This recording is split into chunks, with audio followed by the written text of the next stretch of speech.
Hello, I am Amenhotep IV, also known as Akhenaten. Let me tell you about my life in ancient Egypt and why my reign angered many people. I became pharaoh when I was young, following in the footsteps of my father, Amenhotep III. From the beginning, I had different ideas about religion.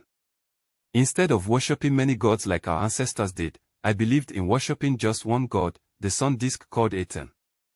This was a big change for Egypt, where people were used to worshipping gods like Amon and Ra. My beliefs upset many priests and nobles who were powerful in Egypt. They didn't like that I was changing our traditional ways of worship. They were worried that their temples and rituals would lose importance, and they feared losing their influence and wealth. To show my devotion to Aten, I built a new capital city called Akhetitan, which means Horizon of Aten. It was a beautiful city dedicated to the worship of the sun disk.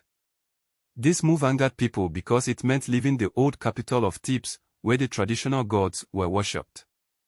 I also changed the art and culture of Egypt. My reign introduced a new artistic style that showed people more realistically, with natural poses and emotions.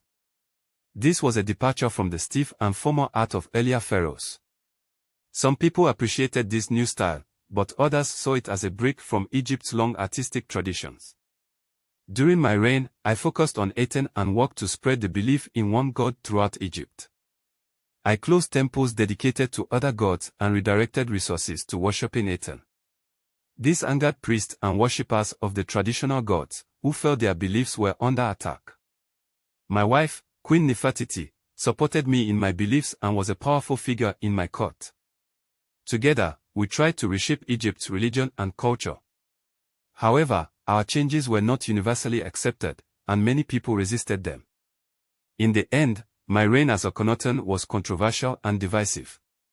While I believed I was leading Egypt toward a better future with my religious reforms, many saw me as an enemy and a threat to the old ways they cherished. After my death, Egypt returned to the worship of many gods, and my city of Akhetitan was abandoned. Though my reign was short and my changes were overturned, the impact of my beliefs and ideas continues to be studied and debated today.